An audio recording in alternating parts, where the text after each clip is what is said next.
March 17th, 1943. Dawn broke over the rocky hills east of Guetar, Tunisia. Oberleutnant Karl Hoffman wiped dust from his goggles and stared at the vehicle his reconnaissance unit had captured the previous day. It sat there in the morning light, boxy and utilitarian, with its canvas top folded down and the distinctive 7-slot grille catching the first rays of sun. An American Jeep. Hoffman had seen photographs in intelligence briefings. He had read the dismissive assessments from Berlin: primitive construction, no doors, exposed mechanical components. The reports called it hastily assembled, lacking the engineering sophistication expected from a modern military vehicle. One analyst had written that it appeared to be exactly what one would expect from a nation that built automobiles and refrigerators, not proper military equipment. Now, standing before the actual machine, Hoffman felt the first stirrings of doubt about those assessments. His own Volkswagen, Kübelwagen, the vehicle that Ferdinand Porsche himself had designed for the Wehrmacht, sat nearby for comparison. Lighter, cleverer in its engineering approach, with a flat underbody that helped it slide over obstacles. If you're enjoying this deep dive into the story, hit the subscribe button and let us know in the comments from where in the world you are watching from today. The Kübelwagen represented German ingenuity. This American contraption, by contrast, looked crude. Yet something about it troubled him. The Americans had left it behind during their withdrawal from the Faid Pass battles, abandoned when they pulled back after the brutal combat of mid-February. His men had found it with a punctured tire and an empty fuel tank, nothing more. Within 20 minutes, they had changed the tire using the spare mounted on the back, filled it with captured American gasoline from a nearby dump, and driven it back to their position without any mechanical difficulty whatsoever. 20 minutes. His Kübelwagen, when it needed repairs, often required hours of careful work by trained mechanics. This American vehicle seemed almost criminally simple. Hoffman's commanding officer, Major Wilhelm Becker, approached across the sandy ground. Becker commanded the 3rd Reconnaissance Battalion of the 21st Panzer Division, a unit that had been fighting in North Africa since Rommel's first campaigns in 1941. He was a professional soldier who had learned to trust empirical evidence over theoretical assessments. "You've examined it," Becker said. "Not a question." "Ja, Herr Major, thoroughly." "And?" Hoffman hesitated. The words felt like admitting weakness, like acknowledging that German engineering might not be superior in every aspect. But Becker demanded honesty from his officers. "It's remarkable, sir. The 4-wheel drive system is engaged by these simple floor levers. No complex mechanisms. The engine produces approximately 60 horsepower from 134 cubic inches. That's nearly 3 times what our Kübelwagen can manage." Becker's expression didn't change, but Hoffman saw his jaw tighten slightly. The major walked around the Jeep slowly, running his hand along the pressed steel body. He checked the windshield, which could fold flat against the hood. He examined the simple leaf spring suspension. He looked at the fuel tank mounted directly beneath the driver's seat, a design that German engineers would have considered catastrophically vulnerable. "The Americans produce thousands of these," Becker said quietly. "Intelligence reports suggest production rates we initially thought were propaganda, 1 every 90 seconds during peak shifts." Hoffman had heard the same reports. He had also dismissed them as impossible.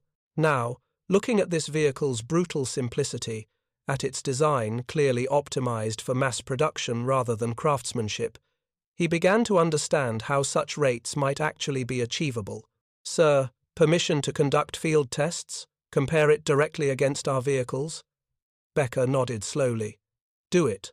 I want detailed reports. Engine, performance, cross-country mobility, fuel consumption, reliability, everything." He paused, his gaze distant. "The High Command believes American equipment is inferior because it looks crude. I need to know if that assessment is accurate or if we're deceiving ourselves." Over the next 3 days, Hoffman and his men put the captured Jeep through exhaustive testing. They drove it across the same terrain they regularly traversed in their Kübelwagens. They loaded it with equipment and soldiers. They ran it at maximum speed across flat ground and pushed it up steep inclines. They tested its turning radius, its ability to ford streams, its performance in deep sand. The results were not what Hoffman had expected, nor what he wanted to find. The Jeep weighed approximately 2,100 pounds, nearly 500 pounds more than the Kübelwagen's 1,600 pounds. German doctrine suggested lighter vehicles were inherently superior for reconnaissance. Yet the Jeep's powerful engine meant its power-to-weight ratio was dramatically better, approximately 28 horsepower per ton, compared to the Kübelwagen's 15 horsepower per ton. This translated directly to performance. The Jeep accelerated faster, it climbed steeper grades, it maintained higher speeds across rough terrain. When Hoffman deliberately drove both vehicles up the same rocky hillside, the Kübelwagen struggled, its rear-wheel drive system spinning helplessly at certain points. The Jeep simply powered through, all four wheels pulling it forward. Most disturbing was the four-wheel drive difference. The Kübelwagen relied on rear-wheel drive with a self-locking differential and clever portal gear reduction hubs. Porsche's engineering was genuinely brilliant. In many conditions, the lightweight and flat floor gave it surprisingly good off-road performance.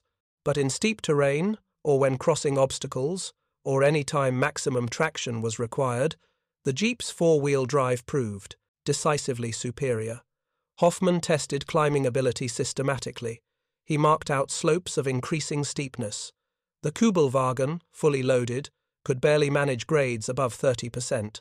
The Jeep climbed 60% grades without apparent strain.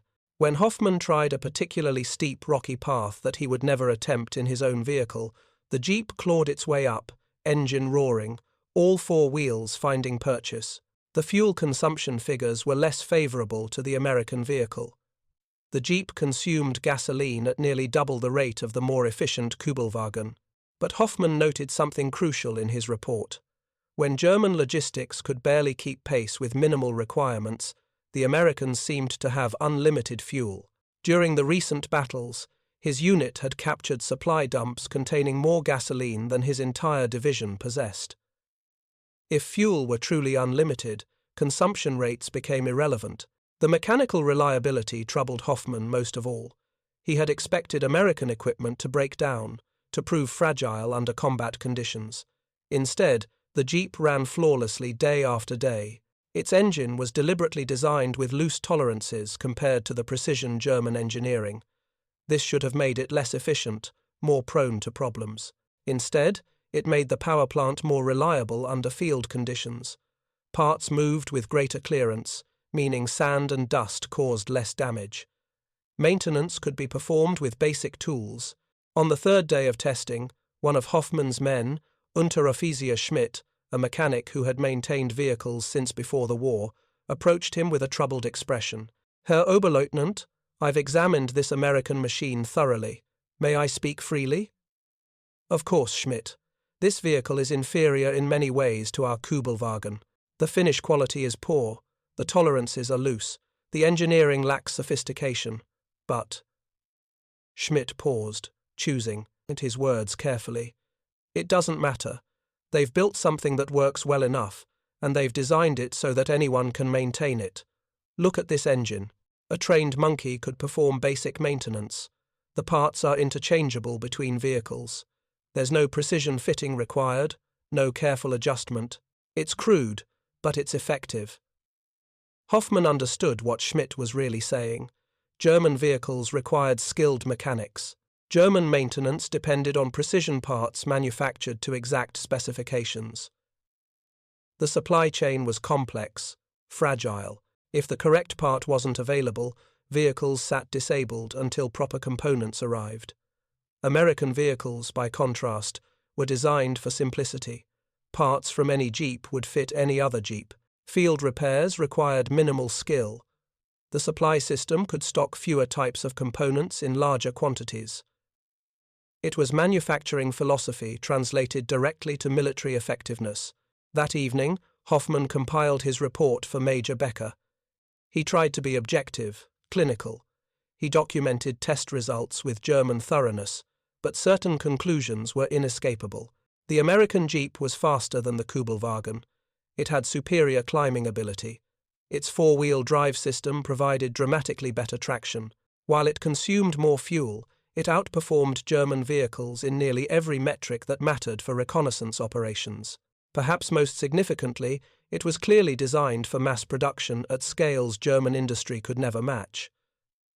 Becker read the report in silence, his face expressionless.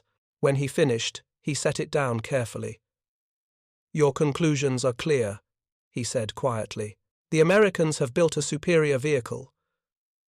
For reconnaissance purposes, yes, Herr Major. The Kübelwagen remains excellent, but the Jeep's four-wheel drive and power give it decisive advantages." Becker stared at the map on his field desk, marked with unit positions and recent battle reports. "I fought in France in 1940.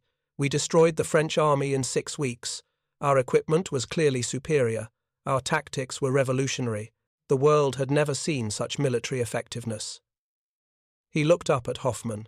"Now we fight Americans who build crude-looking vehicles that outperform ours, and they produce them in quantities that seem impossible. Tell me, Oberleutnant, what does that suggest about the war's trajectory?" Hoffman had no answer. The question hung in the air between them. Becker continued, almost to himself. "Intelligence reports claim the Americans produced over 177,000 of these vehicles by early 1943. 177,000. Germany has built perhaps 50,000 light vehicles total, including all our Kübelwagens, all our scout cars, everything." He tapped the report. "If your assessment is accurate, they've built nearly 4 times as many vehicles, and their vehicles are superior to ours. The mathematics of that situation are disturbing." The Major stood and walked to the tent entrance, looking out at the Tunisian landscape where the Afrika Korps was fighting what both men increasingly understood was a losing battle. "Send copies of your report to division headquarters. Make sure it reaches intelligence sections. They need to understand what we're facing." "Sir, will Berlin accept these findings? The official assessments claim American equipment is inferior." "Berlin believes what Berlin wishes to believe," Becker said quietly. "We deal with reality, and the reality is that every American soldier seems to have his own vehicle, while we husband our resources like misers." Over the following weeks, as the Tunisian campaign ground toward its inevitable conclusion, Hoffman's captured Jeep became one of the most prized possessions in his reconnaissance battalion. Officers competed for the opportunity to use it. Its speed and reliability made it invaluable for the rapid movement required in fluid combat situations. When German vehicles broke down or became stuck, the Jeep kept running. Hoffman kept detailed logs. In 6 weeks of intensive use, the Jeep required only routine maintenance, oil changes, air filter cleaning, nothing more. His unit's Kübelwagens, by contrast, required constant attention: broken drive shafts, failed differentials, engine problems. The comparison became embarrassing. Other German units operating in Tunisia had similar experiences. Wherever American forces operated, wherever they had abandoned or lost equipment during combat, German soldiers immediately sought to capture Jeeps intact. Some reconnaissance units operated entirely on captured American vehicles when possible. The fuel consumption ceased to be a concern because American supply dumps contained such enormous quantities of gasoline that German forces simply helped themselves. In April, Hoffman's battalion received a new intelligence report from higher headquarters. It contained captured American logistics documents detailing supply operations for a single American corps in Italy. The figures seemed impossible. The corps received 3.2 million gallons of gasoline per month, 800,000 gallons of diesel. This was routine supply, not special preparation for major operations. Hoffman shared the document with Major Becker. The Major studied it for a long moment, his face grim. "This single American corps receives more fuel in a month than Army Group Center receives on the entire Eastern Front," Becker said. "Army Group Center consists of 3 full armies, over 500,000 men, and this one American corps, 80,000 men, receives more fuel." "Sir, that cannot be accurate. The document is authentic. It was captured from American forces. It's stamped, signed by logistics officers, clearly genuine." Becker set it down. "We're not fighting an enemy with better weapons, Oberleutnant. We're fighting an enemy with unlimited resources. The distinction is critical. The implications settled over Hoffman like physical weight. Superior tactics meant nothing if the enemy could absorb losses and continue fighting with undiminished strength. German skill at arms was legendary, proven across years of warfare, but skill couldn't overcome industrial capacity that produced vehicles, weapons, ammunition, and fuel in quantities that made German production look medieval by comparison. The battle for Tunisia was entering its final phase. Allied forces were closing in from both east and west. German and Italian forces fought skillfully, conducting textbook defensive operations, but they were dying the death of 1,000 cuts, losing irreplaceable men and equipment while facing enemies who could replace losses immediately. On May 7, 1943, British forces entered Tunis. 6 days later, organized Axis resistance in North Africa ended. Approximately 250,000 German and Italian soldiers entered captivity, including most of the Afrika Korps. Hoffman was among them. As he joined the long columns of prisoners being marched toward internment camps, he looked back at his unit's position. The captured American Jeep sat where his men had left it, still operational after months of intensive use. Nearby, several Kübelwagens sat abandoned, disabled by mechanical failures that couldn't be repaired without proper parts from Germany. The symbolism was too obvious to miss. German engineering was sophisticated, clever, admirable.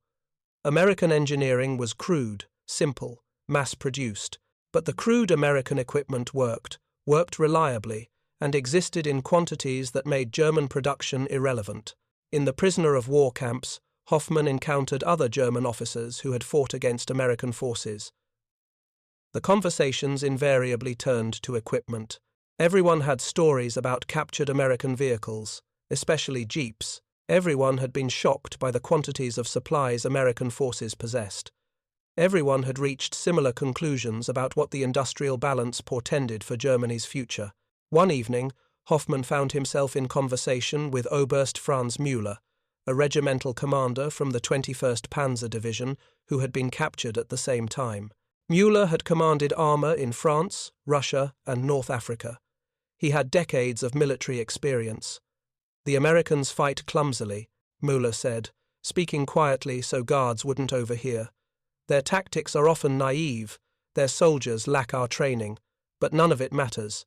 They have so much equipment that they simply overwhelm German skill through material superiority. The Jeep epitomizes it, Hoffman replied. Not the most sophisticated vehicle, but good enough, and produced in quantities we cannot match. Müller nodded slowly.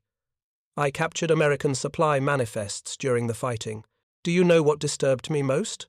Not the quantities, though those were staggering. It was the casual waste. American units would abandon vehicles that had minor mechanical problems because it was easier to requisition new ones than repair the old. Supplies were thrown away because soldiers didn't like the taste. Equipment was left behind because transporting it required effort. We cannot sustain that level of casualties to our equipment, Hoffman said. Exactly. We treat each vehicle, each weapon, each piece of equipment as precious because we cannot replace it easily. The Americans treat equipment as disposable because their factories produce replacements faster than we can destroy them. Müller's voice dropped even lower. The war is already lost, Oberleutnant. The only question is how long before German leadership accepts that reality. Hoffman said nothing. In his heart, he knew Müller was right. The mathematics were inescapable, but admitting defeat, even in the privacy of one's own thoughts, felt like betraying everything he had fought for. Allied intelligence officers began systematically interviewing captured German officers, trying to assess enemy capabilities and morale. When Hoffman's turn came, an American captain asked him about German equipment and American equipment. Hoffman decided to speak truthfully. What harm could honesty do now? The war was lost, at least for him. The American Jeep is among the most impressive pieces of equipment you possess, he said, not because it's sophisticated, but because it works reliably and you've produced them in quantities we cannot match. The captain seemed surprised. Our intelligence reports suggested German officers were dismissive of American vehicles. Perhaps Berlin is dismissive. Those of us who actually encountered your equipment in combat formed different opinions. I commanded a reconnaissance unit. I personally tested a captured jeep against our Kübelwagens. Your vehicle was superior in nearly every metric. What about the Volkswagen Kübelwagen? Our technical assessments suggested it was well designed. It is well designed. Ferdinand Porsche created an elegant vehicle that performs admirably despite having only rear-wheel drive and half the Jeep's horsepower. If you find this story engaging, please take a moment to subscribe and enable notifications. It helps us continue producing in-depth content like this. German engineering is excellent, but American engineering is effective, and you produce effective equipment in overwhelming quantities. That combination is decisive.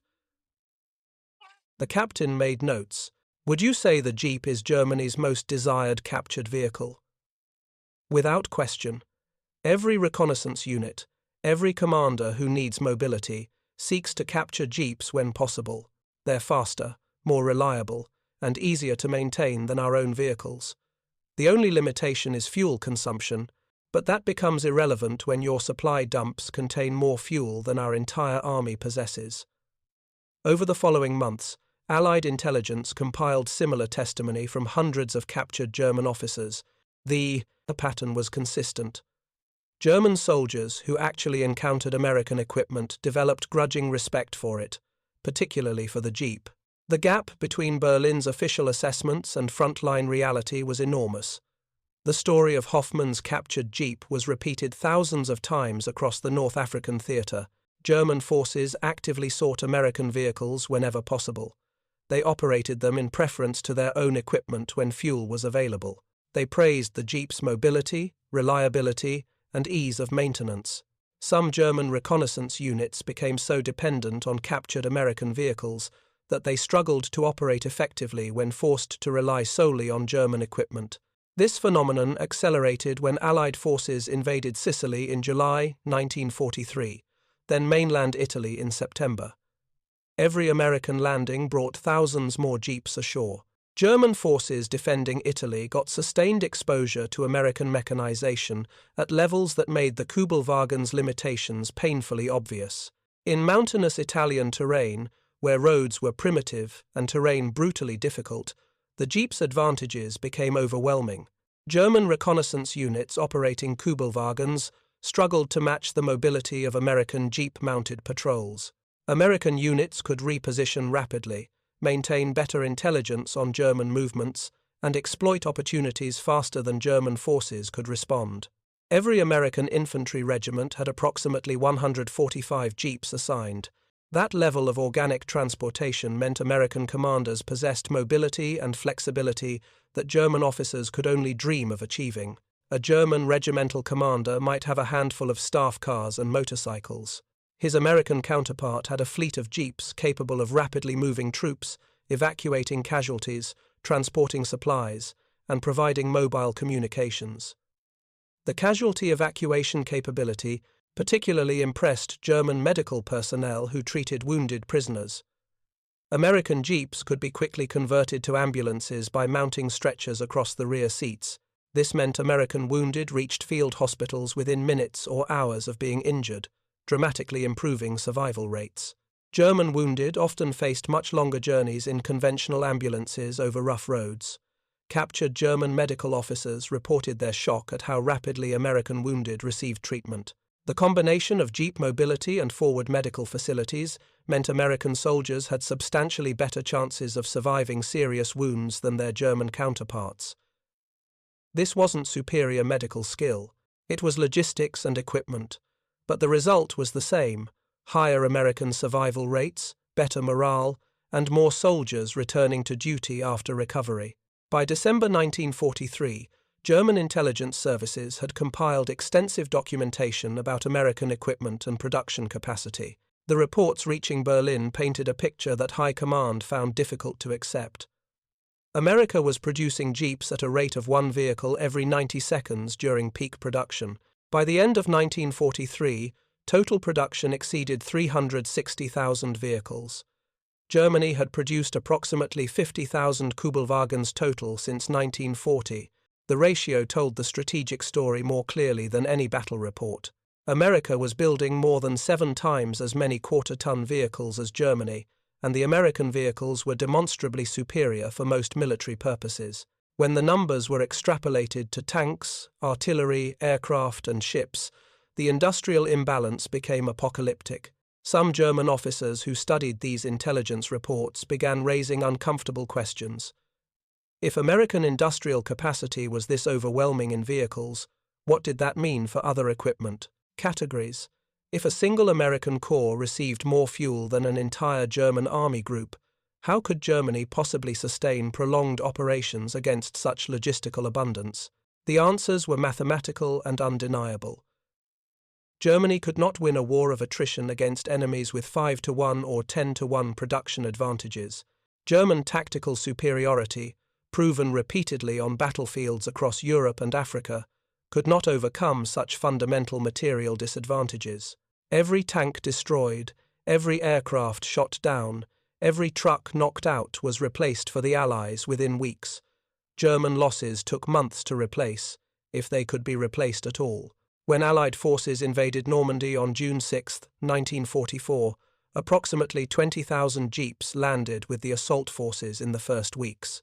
German intelligence officers documenting the invasion counted vehicle after vehicle rolling off landing craft. The ubiquity was staggering. Jeeps pulling trailers, jeeps mounting machine guns, jeeps serving as ambulances, jeeps carrying commanders, jeeps towing artillery, jeeps everywhere, performing every conceivable function. German commanders observing the Normandy build-up reported to higher headquarters that American forces possessed mobility advantages that fundamentally altered tactical calculations. While German infantry divisions relied heavily on horse-drawn transport, with only a fraction of their logistics mechanized, American divisions were fully motorized. Every American unit from battalion level upward possessed organic transport capacity that exceeded what German regimental commanders could access. This translated directly to operational tempo. American units could concentrate forces rapidly, respond to threats more quickly, and maintain offensive pressure continuously. German forces, constrained by limited vehicle availability, had to carefully ration movement. Attacks required extensive planning because moving forces consumed precious fuel and vehicle resources. Americans seemed able to reposition units almost at will. The Jeep was central to this American advantage. It wasn't the most dramatic weapon system. Tanks destroyed enemy armor, aircraft dominated the skies, artillery delivered devastating firepower, but the humble Jeep enabled everything else by providing the logistics, mobility, and flexibility that made American operations possible. Superior firepower meant nothing without the logistics to supply it. Advanced tactics required mobility to implement. General Dwight Eisenhower, Supreme Commander of Allied forces in Europe, later identified the Jeep as one of 5 pieces of equipment most vital to Allied success. The other 4 were the C-47 transport aircraft, the 2.5-ton truck, the bulldozer, and the DUKW amphibious vehicle. Eisenhower noted that, curiously, none of these 5 critical items were combat vehicles. They were tools for mobility, logistics, and construction.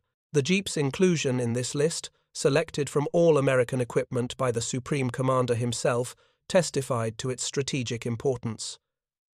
It was not selected for firepower or armor protection. It was selected because it multiplied the effectiveness of everything else by enabling the logistics and mobility that made modern military operations possible at scale. German field commanders who fought in Normandy consistently reported that they were facing enemies with mobility they could not match. Even when German forces won tactical victories, even when they inflicted heavy casualties on attacking American units, they could not prevent American forces from continuing operations. The material superiority was simply too overwhelming.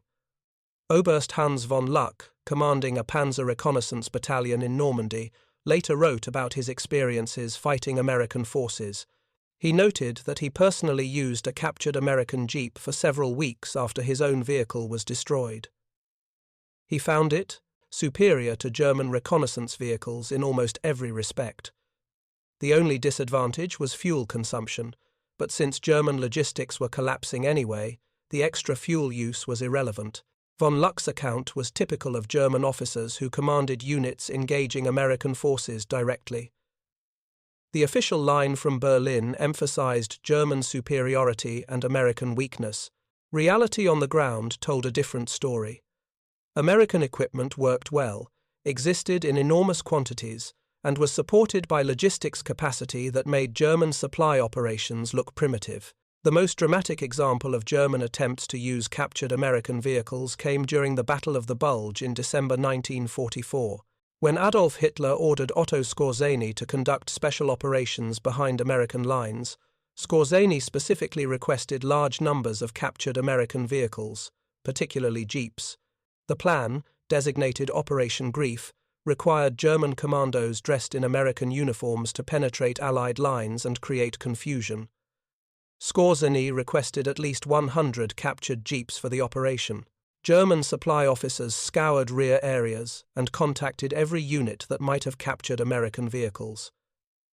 They managed to acquire approximately 30 jeeps, just 30, despite Hitler's personal backing and unlimited authority. The shortage forced Skorzeny to improvise, disguising German vehicles to look like American equipment. The fact that even with the Führer's direct support, German forces could only scrape together 30 captured jeeps revealed how difficult they were to acquire. American forces simply had too many jeeps. They were ubiquitous, present in every unit, used for every purpose. German forces had too few opportunities to capture them intact. When Americans withdrew, they destroyed or removed equipment rather than abandoning it. The few jeeps that fell into German hands became precious resources, immediately put to the best possible use. The commandos who received captured jeeps for Operation Grief found them remarkably effective for infiltration. Dressed in American uniforms and driving genuine American jeeps, German soldiers managed to penetrate Allied lines and cause significant confusion during the opening days of the Battle of the Bulge. American checkpoint guards became paranoid, questioning everyone and demanding answers to trivia questions about American culture that German infiltrators couldn't answer. The captured commandos, when interrogated, consistently praised the jeep's performance. They noted its speed allowed quick escapes, its maneuverability helped evade checkpoints, its ubiquity meant one more jeep attracted no special attention. The operation ultimately failed strategically, but it demonstrated how effectively German soldiers could operate American equipment when given the opportunity. The jeeps themselves performed flawlessly in German hands, suggesting that any perceived deficiencies had more to do with Germany's logistical situation than engineering shortcomings. German soldiers had no difficulty operating, maintaining, or fighting in American vehicles. The real problem was acquisition and fuel supply, not the vehicles themselves. By late 1944, the military situation had deteriorated to the point where Germany was fighting for survival rather than victory. Allied forces advanced from both east and west. Soviet armies were pushing through Poland toward the German border. American and British forces were approaching the Rhine. German industry was struggling under relentless Allied bombing. Fuel shortages constrained all operations. Manpower was being scraped from increasingly desperate sources.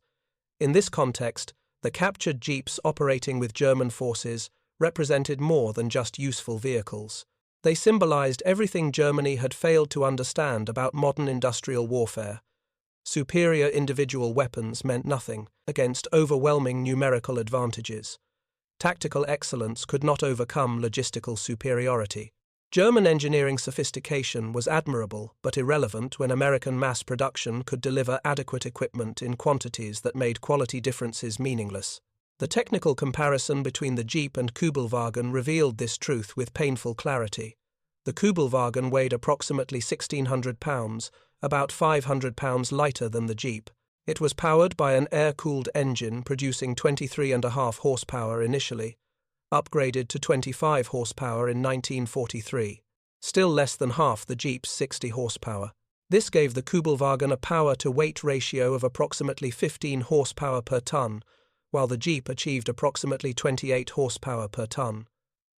The performance difference was dramatic, The Jeep could accelerate faster, climb steeper grades, and maintain higher speeds across rough terrain. The four-wheel drive difference was even more critical. The Kübelwagen relied on rear-wheel drive with a self-locking differential and portal gear reduction hubs. This clever engineering provided surprisingly good off-road performance in many conditions. The flat underbody meant the vehicle could slide over obstacles rather than becoming stuck. In sand, snow, and some mud conditions, the Kübelwagen's lightweight and flat floor sometimes gave it advantages. But in steep terrain, crossing obstacles, or any situation requiring maximum traction, the Jeep's four-wheel drive proved superior. Power to all four wheels meant the Jeep could climb grades and traverse obstacles impossible for the Kübelwagen. American testing showed Jeeps could climb 60% grades fully loaded. The Kübelwagen could barely manage 30% grades with similar loads. Reliability became another critical factor. The Kübelwagen's air-cooled engine was simple and reliable in theory, but its limited power meant it constantly operated near maximum output under combat conditions. This led to premature wear and failures. The Jeep's more powerful engine rarely operated at maximum output, reducing stress and extending service life. Maintenance requirements favored the Jeep as well. While the Kübelwagen was designed for simplicity, the Jeep's standardization meant parts were universally available. German mechanics working on Kübelwagens often faced long waits for replacement parts manufactured only in Germany. American mechanics working on Jeeps simply grabbed parts from the nearest supply depot, where stocks were measured in thousands of components. The most telling comparison came from German units that operated both vehicles simultaneously. Given free choice with adequate fuel available, German soldiers almost universally preferred captured American Jeeps over their own Kübelwagens. This preference appeared in captured documents, interrogation reports, and post-war memoirs from German officers who had commanded units with access to both vehicles. Some German officers attempted to communicate these realities to higher headquarters, hoping to influence strategic planning. Their reports were noted, filed, and largely ignored. The Nazi leadership's worldview could not accommodate the possibility that American industrial capacity might be decisively superior to German engineering and willpower. Accepting such conclusions meant accepting inevitable defeat, which was psychologically impossible for men committed to total war. But the mathematics were inescapable. Production statistics told a story of overwhelming American advantage. From 1941 through 1945, Willys produced 361,339 MB Jeeps. Ford built 277,896 GPW Jeeps. Combined production exceeded 639,000 vehicles built to identical specifications. Germany, by comparison, produced exactly 50,435 Kübelwagens during the entire war. This meant America built more than 12 times as many quarter-ton vehicles as Germany. The ratio became even more favorable to America when considering that roughly 30% of American Jeep production went to Allied forces through Lend-Lease. Britain received thousands. The Soviet Union received tens of thousands. Free French forces were equipped entirely with American vehicles, including thousands of Jeeps. This meant German forces faced Jeeps not only when fighting Americans, but also when engaging British, Soviet, and French units. The universality of the Jeep across all Allied forces created additional advantages. When American, British, and Free French units operated together, they could share spare parts and maintenance support for their Jeeps. German forces, by contrast, operated a bewildering variety of light vehicles from different manufacturers with non-interchangeable parts. Standardization extended beyond the vehicles themselves. The American military trained mechanics using standardized curricula, regardless of which theater they would serve in. A mechanic trained in Kansas could maintain Jeeps in Italy or the Pacific with equal proficiency. Training manuals were identical across all theaters. Parts catalogs were universally applicable. This standardization created an enormous efficiency advantage that multiplied the value of American industrial production. Producing 600,000 identical vehicles was strategically superior to producing 600,000 varied vehicles. The logistics alone justified standardization. American supply officers could calculate spare parts requirements, knowing that every Jeep in the field used identical components. German supply officers faced nightmares trying to stock parts for dozens of different vehicle types. The Jeep's versatility exceeded anything German planners had envisioned for light vehicles.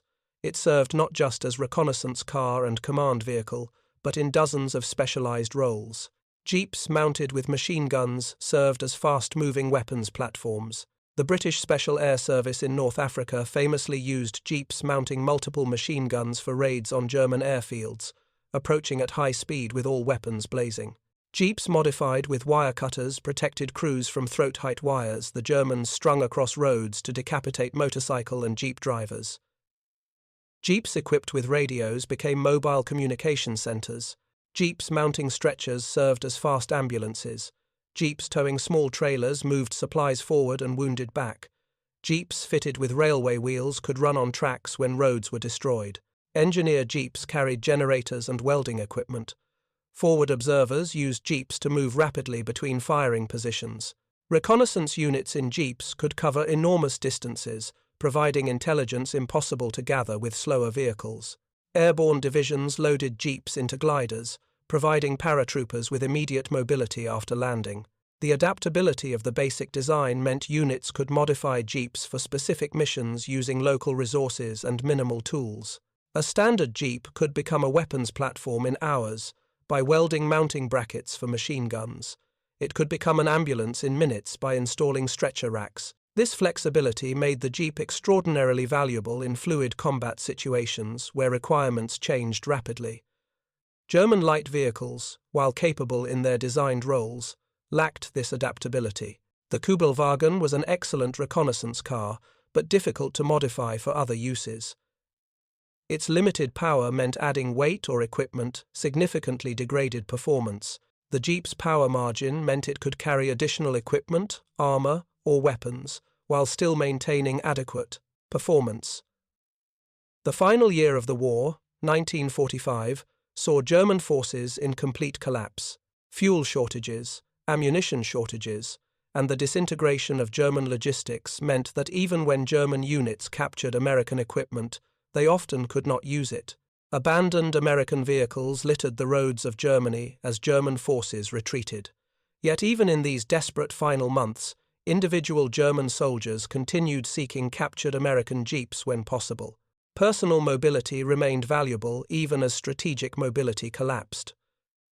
German officers used captured jeeps to move between disintegrating units.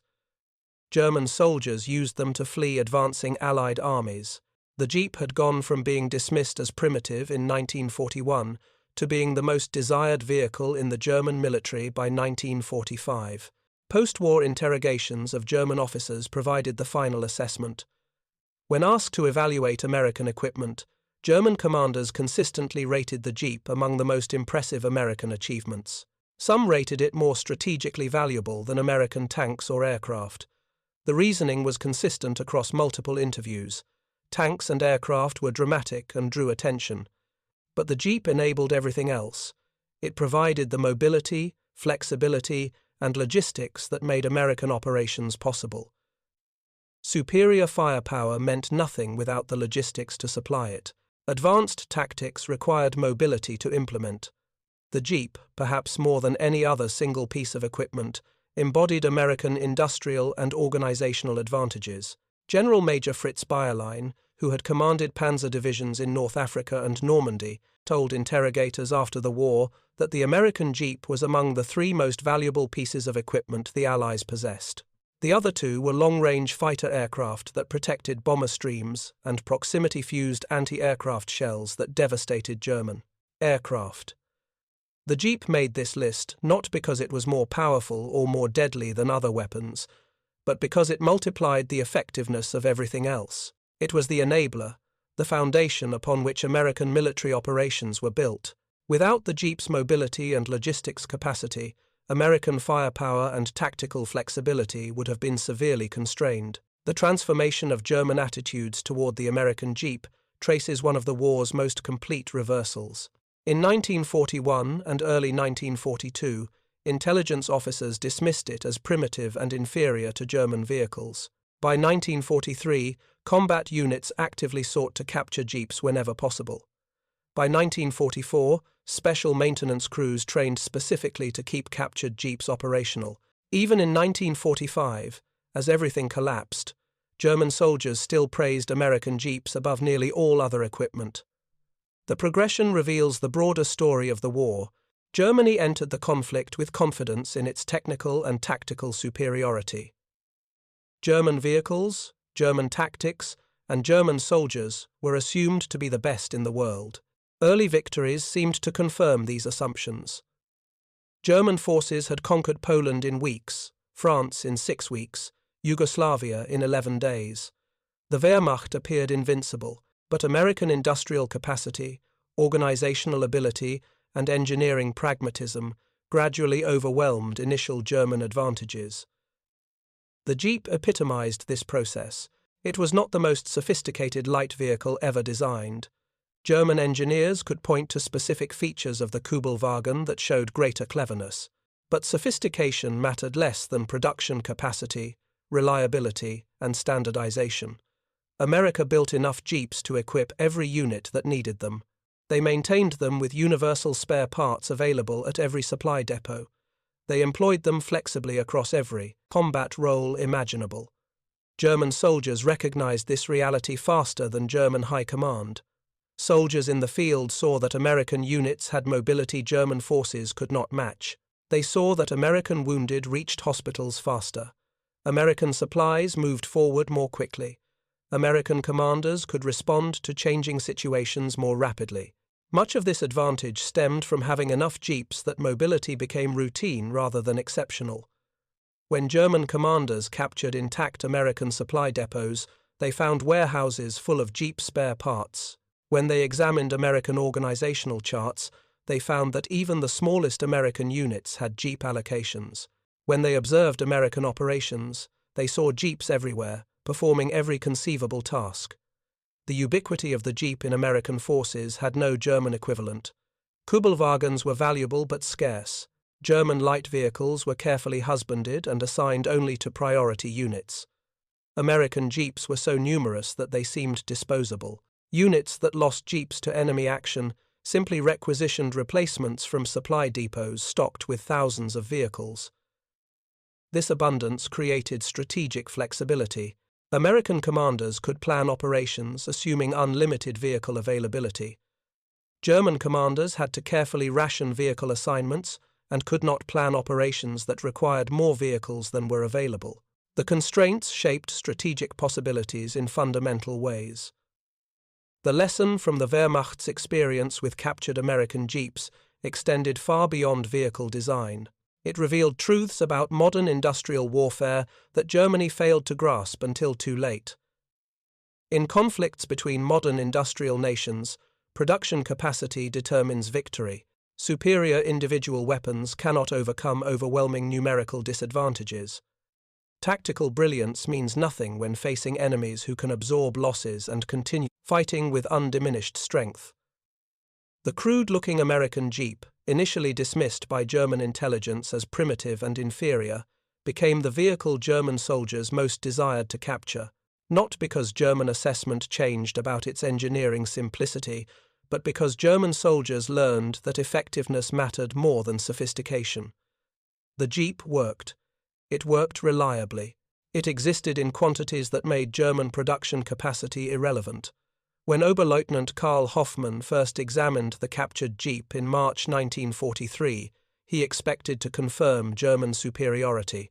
Instead, he discovered uncomfortable truths about the war Germany was fighting. The vehicle before him represented a nation that could produce weapons in quantities Germany could never match. It represented an engineering philosophy that prioritized effectiveness over elegance. Most importantly, it represented an industrial capacity that would ultimately determine the war's outcome, regardless of German tactical skill or ideological commitment. Hoffman's detailed testing and honest reporting provided evidence that reached German high command but was systematically ignored. The facts were too disturbing, the implications too apocalyptic. Accepting that American equipment was superior and existed in overwhelming quantities, meant accepting inevitable defeat. That psychological barrier proved insurmountable for Nazi leadership committed to total war. But mathematical reality could not be altered by ideology or willpower. America produced more than 12 times as many quarter-ton vehicles as Germany, and their vehicles were demonstrably superior for reconnaissance and logistics purposes. When this production advantage was extended to tanks, aircraft, artillery, and ships, the industrial imbalance became decisive. Germany was fighting against arithmetic itself, and arithmetic always wins. The American Jeep went everywhere, did everything, and kept going. Exactly as America had designed it to do. It epitomized American industrial might translated directly to military effectiveness. It proved that mass production of adequate equipment, supported by comprehensive logistics, could decisively influence military outcomes. The Wehrmacht's experience with captured jeeps taught lessons that contradicted every assumption German leadership held about warfare. But those lessons came too late to matter. By the time German soldiers understood what the jeep represented, the war was already lost. Thank you for watching. For more detailed historical breakdowns, check out the other videos on your screen now, and don't forget to subscribe.